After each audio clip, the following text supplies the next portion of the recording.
Hello, everyone, and welcome to another episode of Sports Talk in the Burgh. I'm Sam Anthony, and alongside me is Collin Wilson and Ian Kist. We have a great show for you tonight. It's that time of the year where everyone thinks they're college basketball experts, March Madness. And since we're just as delusional as everyone else, this episode is going to be all about bracketology, featuring our special guest, Dan Kitchen. Each of us will take a look through a region of the tournament and eventually come to a unanimous NCAA champion. We'll start with my region, the South. All right. So hopefully we get to my bracket here. Here we go. We're going to, cut through the easy ones first. Kansas is going to go through. They're going to take it right from Austin Peay 16 seed. Villanova is going to beat UNC Asheville. I don't see any way that's going to happen. Then we're going to get to more, the tight ones. Colorado versus UConn. That one I was a little split on, but I think UConn comes out. They're hot coming out of their American Conference Championship, and Colorado going to have to travel a little bit distance to the South bracket. I think that affects them in the distance. The one I really want to talk about, though, is Maryland versus South Dakota State. That's my upset pick, my Cinderella team, the Jackrabbits. They're a team that can rebound well, they force a lot of turnovers, and they're quick. Against a Maryland team that can be a little bit inconsistent. Look at their record. They were 26-7, 12-4 in conference. I know it's a weak conference, but they're 31 in RPI. I mean, they dominated their conference this year, and it wasn't even close. You knew that they were going to get a bid no matter what. Next, we're going to go to Cal versus Hawaii. Now, Hawaii just had a big loss of 23 minutes per game. Their point guard, Isaac Fleming. He quit the team, decided to transfer due to issues with the coach. That's going to be something that, since it was so last second, I don't think Hawaii is going to be able to adjust. Cal comes out on top. Arizona comes in versus the winner of Vandy versus Wichita. I don't think Vandy even deserved to be in there, so I think that Wichita State comes out. But Wichita State is not the team that they've been previously, and Arizona has too much experience with their head coach. They're going to move on. Miami versus Buffalo. Miami, once again, a hot team in a really tough conference. They're going to bounce off their tough conference tournament loss. They're going to go through and they're going to beat a Buffalo team that struggled a little bit at the end of the season. And speaking of struggling, there's the Iowa Hawkeyes. They finished 5-7 to end the season, including getting upset in the Big Ten tournament. But I do think they get the best of Temple, a team that is from a weak conference and didn't really show a lot in the conference tournament. We're going to go into the second round here, the round of 32. Kansas tops UConn.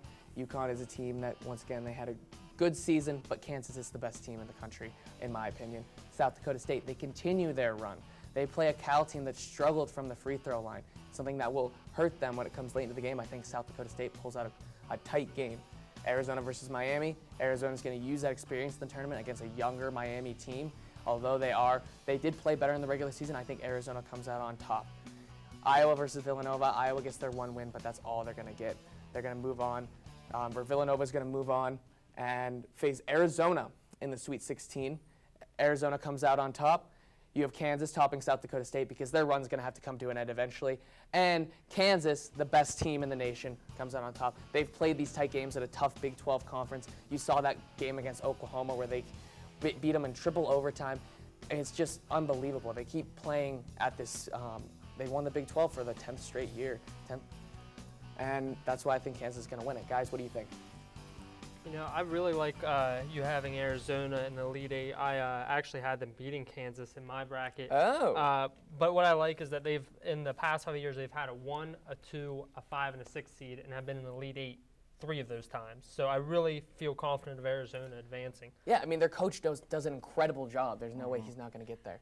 Exactly. Bold move, South Dakota State over Maryland, and even more of a bold move with Cal losing, the Jackrabbits moving on to the Sweet 16. Obviously, they stand no chance with Kansas. I understand your pick there. I was kind of skeptical. I chose Maryland, my overall bracket, but I may go back and this is what I'm thinking. Melo Trimble, who started a year, Player of the Year candidate. Not that he had a bad year, but he just didn't play to his full potential. Maryland hasn't come together with their talent and play as a whole team. Yeah, nobody questions the South Dakota State upset besides Ian. No. Oh, no, wow. No. I had that as well. I didn't have them beating Cal. I mean, I thought that was pretty bold. I didn't have them beating Cal, but the matchup's there for them. Yeah. Mm-hmm. Now, I see Maryland in that game. Maryland plays in a tough Big Ten conference, finished just shy of a championship there to Michigan State, who, in my opinion, deserves one, but we'll get to that. South Dakota State, I mean, it showed a highlight there, them playing Minnesota. Minnesota couldn't even get through the Big Ten this year. They were absolutely horrendous. So I like your your grit, but I'm not sure about it. All right. Well, Dan, we're going to give you a chance to show what you have in your bracket here in the southern region, or the I have western region. A lot more upsets in here than you had in your opening round. 1 versus 16, I don't care if Holy Cross or Southern makes it. Oregon's beating them. 16's not going to win this game. St. Joe's versus Cincy. I had Cincy winning it because they are a defensive team. St. Joe's is a team that is prone to horrible shooting percentages, and that's just a recipe for Cincy to move on. Baylor versus Yale, 2 teams that are based entirely off the glass. They both rebound well and don't have much of an outside presence. Baylor has a couple of inches on Yale on the inside, therefore they move on. Yale doesn't. First upset I had here, big upset, UNC Wilmington over Duke. And Duke, I don't like Grayson Allen and Brandon Ingram running that offense. They are inconsistent. They can look like a championship team, or they can look like a team that didn't deserve to be in the tournament. UNC Wilmington harasses three-point shooters. That is their MO, and that's going to be what helps push them over Duke, because if they miss a couple of threes, they're going to miss more. Texas versus Northern Iowa. Texas may have Shaka Smart at the helm now. They don't have Calvin Ridley at center. This is a Northern Iowa team that has a coaching staff that knows how to win in the tournament. It's going to move them on as well in one of the harder games I had to pick in this round. Texas A&M versus Green Bay. You're going to see I have A&M going pretty far in this region, and Green Bay is a good team. They just had a really bad matchup here. Texas A&M has the strength going into this game. They should win. This one, I don't know how Oregon State got a 7 seed. They don't deserve it. They don't deserve maybe a 14 seed. VCU is going to dominate this game, and if you look, they are one of the best teams. I almost had them going into the Sweet 16 as a 10, which would have been the worst seed I had going in. This is a team that has a 17.4 shooter and points per game shooter in Melvin Johnson. And they have a coach in Will Wade who was there in 2011 when they beat a 1, a 3, and a 6 to make it to the Final Four as an 11 seed. So he knows how to win and is going to push VCU on at least one round and in a tough game with Oklahoma in the second. And finally, Oklahoma, the upset potential's there with Cal State Bakersfield, but they're going to move on in what should be a close game as well. Going to keep it down at the bottom there. Just talked about VCU and Oklahoma. It should be close, but Buddy Held's not going to let his team get bounced in the round of 32. It's going to move them on as well. Texas A&M, Northern Iowa's luck has to run out at some point. A&M has all of the size, which I will discuss later on, that's going to move them forward above Northern Iowa. Baylor has size, UNC Wilmington. The only reason they made it past Duke in mine is because they're small and they harass three-point shooters. A bigger team like Baylor is going to run the floor with them. Oregon versus Cincy. Cincy's not faced a juggernaut of this offensive efficiency level all year, and Oregon should have an easy game against them, even though Cincy's a defensive team. And this one, Oregon versus Baylor. It looks too good to be true. Baylor's good at rebounding. Oregon's terrible at rebounding. And in similar game percentages, the only one on ESPN I actually care about, Baylor has the edge. So I'm going to go with the statistics on this one and give the Bears the lead, or the move on in that round. A&M versus Oklahoma. A&M's going to move on because Buddy Held can only will his team so far. A&M has 6 players who shoot and get more than 6 points a game. Their size, 6'5", 6'5", 6'10", 6'7", 6'10", 6'3" for their top 6 scorers. That is ridiculous size. Oklahoma's not going to be able to contend with that. They're just going to lock down Buddy Held at some point in that game, and his 25 points isn't going to get them beyond that round. And then Baylor versus A&M, I just said A&M had the size. Baylor has size as well, but A&M has more of it, and A&M is the much better team. It only took one game for me watching them to think they should move on out of this region. So, I cannot believe you have Duke going out. I can't. Why? I had Duke going to the Final Four. Why? Grayson Allen, Brandon Ingram. Brandon Ingram, I think, is the best player that's going to go into the NBA draft. And you have Coach K, who's been here before. You have the experience. You have a UNC Wilmington Coach K's not out there shooting threes for them. Brandon Ingram is, and he misses a whole heck of a lot of them. Yeah, but you put someone out there harassing him, he's going to fold. He's only a freshman. But UNC Wilmington, they're undersized. Duke's always been good because of their size. They're still bigger than them. You don't hear people talking about Duke's size, though. You hear them talking about their presence beyond the arc with Grayson Allen and Brandon Ingram. Harass them enough, and they're going to fold. And that's exactly what I think will happen if you put a good defender on them. I agree with that. Maybe not UNC Wilmington win in the first round, but definitely if Duke does move on, Baylor is going to tear them apart. See, well, exactly. So I agree with that. I like where you have Oklahoma going out in the Sweet 16. I really think they are just one dimension with Buddy Hield on their team, but and I like what you did with VCU. I really think that VCU could give them a problem matchup-wise. Texas A&M, I also like that they do a great job of what they do. Like you said, height is a key in their statistics. And unfortunately, that's all the time we have for this half of the bracket. Next up, after the break, Collin and Ian are going to give us their predictions in the East and the Midwest. Coming up next on Sports Talk in the Burgh.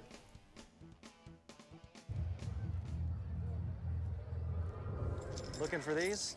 You drive buzzed. It could be one very expensive ride. First, you gotta make bail. Then pay me to get your car back. Your insurance premiums will go through the roof.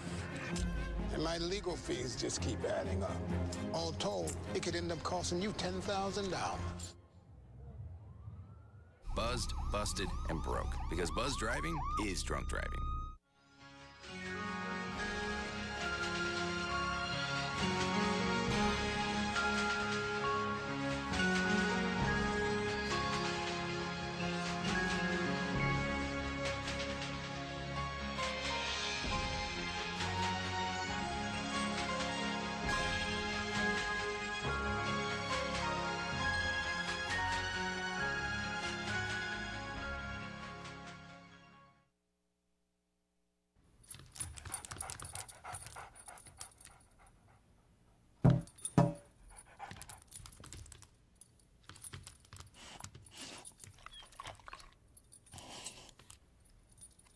There's a shelter pet who wants to meet you.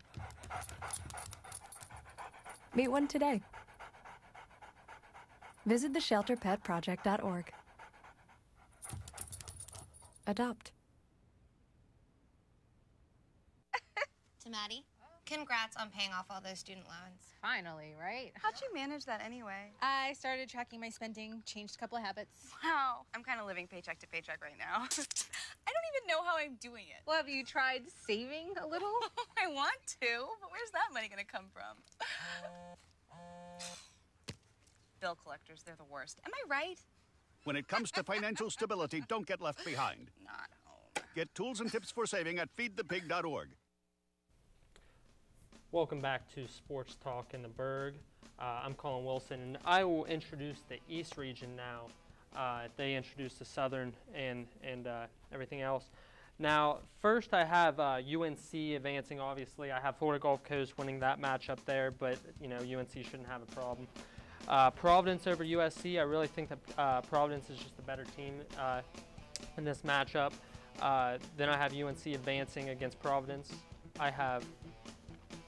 Oh, little technical difficulties, that's all right. All right, so we'll go over here. We have Chattanooga over Indiana. I really think Indiana's struggling as of late. You saw the game against Michigan where they just didn't play well, just overmatched, it looked like. Chattanooga advances here in a 5-12 upset. Kentucky, just a better team here than their matchup. Kentucky then against Chattanooga. I mean, Kentucky just again is just overmatches Chattanooga. Then I have Notre Dame and I have Michigan beating Tulsa, obviously, as you can see. Michigan overall just on a hot streak. I know they lost to Purdue, but beating Indiana. Karis LeVert has just been phenomenal for him this year. Notre Dame coming off a bad loss there against Virginia. I really think that Michigan wins this matchup. Then we have WVU taking on Stephen F. Austin. Now, Stephen F. Austin a few years back made it to the Sweet 16, but WVU just a better matchup here. And then I have WVU and Michigan. Now, Michigan riding the hot streak, I have them advancing and going into a Sweet 16, which a lot of people might not have. Now, Wisconsin and Pitt, kind of a toss-up there. Wisconsin playing in a tough Big Ten, but Pitt in the ACC, I have them advancing. Then playing Xavier. Now, Xavier is a consistent 2 seed, but I really think that that they would be the one to fall if the 2 seed does in the round of 32. Playing Pitt, it's a toss-up game, but I have Xavier advancing in a close matchup. Now we have Michigan and Xavier rematch going back to November of this year, where Xavier took it 86-70. Karis LeVert scored 29 points in that game, but Xavier really held Michigan in check, especially by the three-point line. But what I expect Michigan to do here is just shoot lights out. I expect John Beilein to bring his team in and really come out strong and will his team into the Elite Eight. Now, with UNC and Kentucky, it's kind of a toss-up. I think the winner of this game goes into the Final Four as the East Region champion. I have UNC a slight edge, just based on rebounding, Billy Johnson's been phenomenal, averaging a double-double this year. I just think Kentucky's in a down year for their program, and I really think that that Marcus Page and Billy Johnson will prove to be disadvantages for Kentucky. Then North Carolina and Michigan in the East Final. UNC is going to take it. I just think Michigan's luck runs out there as an 11 seed. They were lucky to make it this far, and North Carolina takes that. So overall, I think that North Carolina is the better team. That you guys, what do you guys think? Well, I'm going to go and right and say it. I don't think Michigan's even good enough to get past the first round. Yeah, why They're going to beat Tulsa because Tulsa's terrible. They have to play their way into the tournament, and then a tough Notre Dame team. So if you wanted to make a statement, why didn't you put like Stephen F. Austin in the Sweet 16? See, I don't. They did that before, though. See, exactly. I like WVU against Stephen F. Austin. WVU, I think, is a better team. But then again, I just have this feeling about Michigan. I think that they have experience. They've been in the Final Four before. Definitely a team that has underperformed this year. But once you get to the tournament, it's a whole new ball game. You know this. So I really think that they can ride momentum. But they had that one win. They beat Indiana. No, exactly. I'm just saying. My entire thing is that they haven't had any bad losses this year. They have beaten teams like Maryland. They have beaten teams like Iowa. They have beaten teams that are good. I think once you get in the tournament and you're playing teams like WVU who are second tier compared to the UNCs and compared to the Kentuckys and playing Xavier's, that you really can win close games like that. I mean, they won the last second against Indiana. That's a decent team. Yep. All right, we're going to take a jump to the next region. Ian, you're going to give us final, but to me, probably one of the best regions, the Midwest. Virginia, Hampton. I think Hampton has the best chance as a 16 seed to win it, but they're not. Texas Tech and Butler. Go Butler. Purdue, Little Rock isn't really even that big of a competition there. It's 12-5, but Purdue's going to move on. Great team they have. Iowa State and Iona. Iona's going to advance in this game. I don't have them moving on as you see here. We'll get to that later, but they are my Cinderella team if this region has one. Seton Hall, Gonzaga. I like Seton Hall's guards over Gonzaga's guards. Gonzaga does not have good guards that can get them shots and points, so Seton Hall is going to move on. Utah, Fresno State, Utah, Dayton, and Syracuse. Syracuse getting into the tournament was a little, as a 10 seed, little too kind. Dayton's going to move on. And then Michigan State, I can go on probably for hours on why they should be number 1 seed instead of Virginia, but we'll table that. And they are going to beat mid-Tennessee. And then to the round of 32, Virginia over Butler. I do see Butler playing a good game, but Virginia is going to move on. Purdue and Iona. Purdue, great team. They almost beat Michigan State in the Big Ten Championship. Seton Hall and Utah. Seton Hall. I guess you can call them a sleeper as well, but I think a 6/3, you're matched up pretty well there. So I think Seton Hall is going to be, they're going to have a lot of momentum. They're going to move on. And Dayton, Michigan State. Michigan State's going to send Dayton home and advance to play Seton Hall. Sweet 16, Virginia, Purdue. I have this as a 1-point victory right now. Virginia, you can argue that they're not a true number 1. So I think Purdue can give them a dogfight, but Virginia is going to move on. And then to the Elite Eight, and Michigan State, I think it's going to be a blowout game against Seton Hall. I don't think Seton Hall can take on a Big Ten team and play them real well. So Michigan State and Virginia, we've had this before. They've been slim victories for Michigan State. But Denzel Valentine's going to have to step up this year as he's only recorded 4 and 3 points against in the 2015 and 2014 Sweet 16 against Virginia. And Michigan State, they played bad games in the Big Ten and have advanced. So, guys, what do you think? I have Michigan State from the Midwest region. Do you like it? Or do you think Virginia, Purdue, what do you think? Well, I really like Michigan State, but I'm surprised in Seton Hall over Utah. I've heard a lot of good things about Utah. They played well this year, not the typical Utah team you're seeing. Why Seton Hall over Utah? I think they're going to have a lot of momentum going towards them. I think they're going to be the sleeper that no one's picking. And I had to make a bold move. I was going to go with Iona over Purdue, but I double thought that, and my bold prediction is going to be Seton Hall over Utah and be one of my big upsets in my region. I never thought I'd say this to you, but I 100% agree. I love Seton Hall. I think they're fantastic. Wow. Even over Gonzaga, too. They don't play great opponents. You know what, though? Gonzaga crawled into the tournament this year. That's my problem, though, is his logic with that. Seton Hall has good guards. That's not a reason they're going to win. Gonzaga, you said they have weak guards. Yeah, they're a team predicated on big men in the middle. So this is one thing I like to look at. Big men aren't always the power, the guys that are going to get you advanced in this tournament. I think you got to have your deep guys. And that's why I think Arkansas Little Rock's going to beat Purdue. I really don't think they have enough on Hammond to bank on. I really think Little Rock's going to beat Purdue. I really think Little Rock. Little Rock has a great record. They could. I believe Little Rock has played great this year. No, not many key Purdue opponents. beat Michigan State and then almost lost to them in the Big Ten championship game. I don't like Purdue. I Purdue's really think they 29-4. No, what's your 29-4? What's your score? One game. Do you have like a game winner? Yeah, or do you have? I'm saying a 5-point game.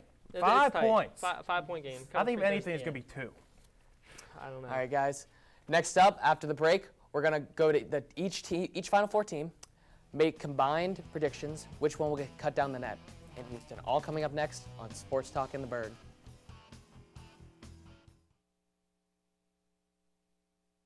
Text me.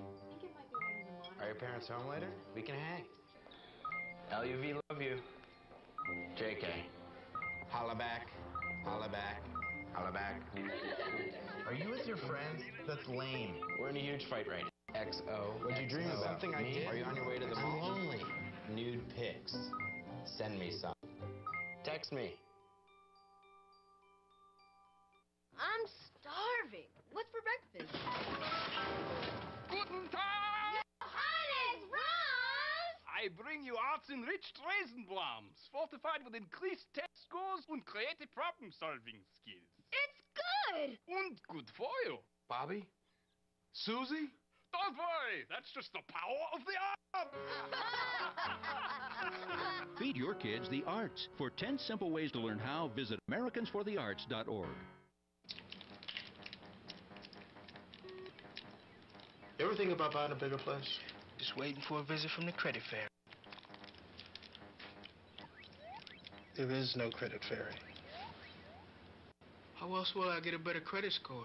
Look, you keep your credit card balances low and only open a new card if you really need it. No fairy? There's no magic to improving your credit, but there's help, and it's free. Go to creditfairy.org. Yes, ready. Let's go.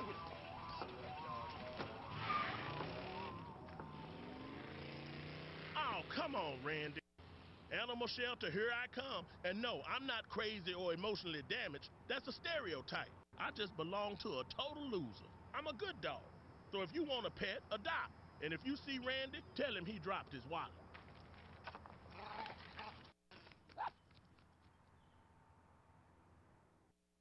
Welcome back to Sports Talk in the Burgh. Guys, this is the moment we've all been waiting for, the Final Four. So we took the winners that we each predicted in our brackets, and we put them in the Final Four. So you got Kansas versus Texas A&M, UNC versus Michigan State. Who do you have? Michigan State. I thought it was pretty much unanimous when we were discussing it. Yeah. Yeah, you know what? Michigan State shouldn't be a 2 seed.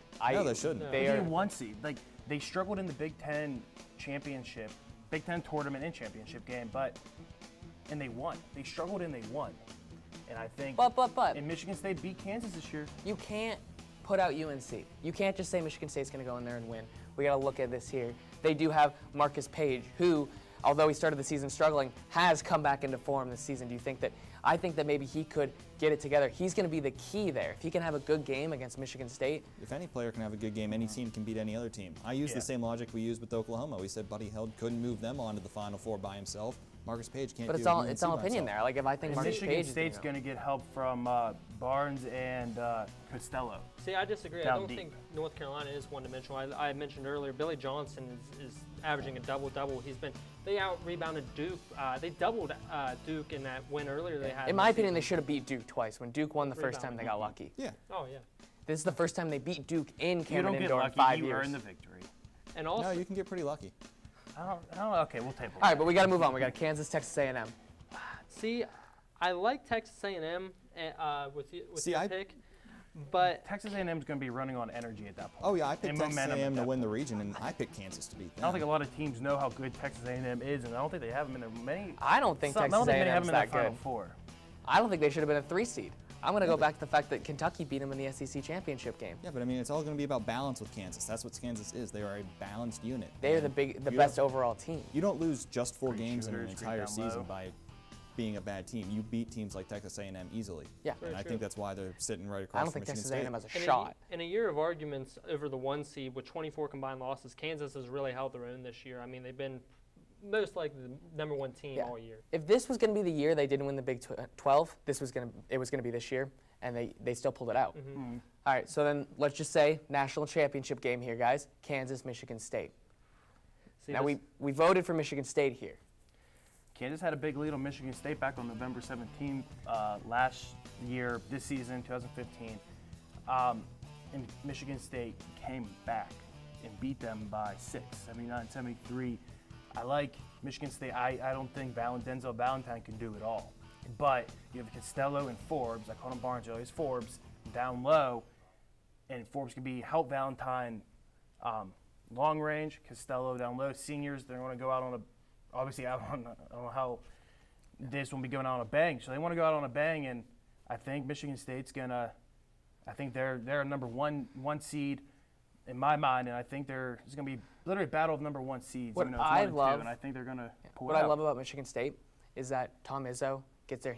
He wants his guys on the court to be coaching the younger guys. Yeah. You know, these guys not only are good at basketball, but they know how to help out the younger players. So when you're in these big stages, those are the guys who are going to step up. So even when, if Denzel Valentine's not hitting the shots, because it's not always one man, then they're going to help the next guy step up and do it. And that's why I think Michigan State's going to come out on top. Yeah, I agree. Tom Izzo does a lot with a little, and I think that holds true with Michigan State beating Kansas. But I mean, and you can't put out Kansas though. Wayne Selden Jr., he's throwing down those big jams you've seen. It's going to be a close game. My only problem with Kansas is that they've had hiccups before in the tournament. Northern Iowa a few years ago, to mention one. But overall, if Kansas gets there, though, it's going to be tough to beat them. Mm-hmm. What will Kansas need to do to beat Michigan State? Stop Bryn Forbes. If you have a sniper from the outside who doesn't miss shots, you need to lock him down. Denzel Valentine can be a triple-double machine all he wants, but Michigan State relies on three-pointers to get those points that help them stay in games and help them hold leads. So they need to put someone out there, and Wayne Selman, Perry Ellis, someone has to lock Forbes down. You're not going to let him go unchecked from the three-point line for all four. If you lock Forbes down, I think Denzel's going to struggle. See, I think it's a Perry Ellis versus Denzel Valentine matchup there. I think whoever has better statistics there, whoever controls that game, that's who wins. Yeah. And I think Valentine comes out with it. I really think he's just the senior who deserves it. Well, unfortunately, that's all the time we have for tonight's show. Thank you all for watching, and catch us in 2 weeks on Sports Talk in the Burgh.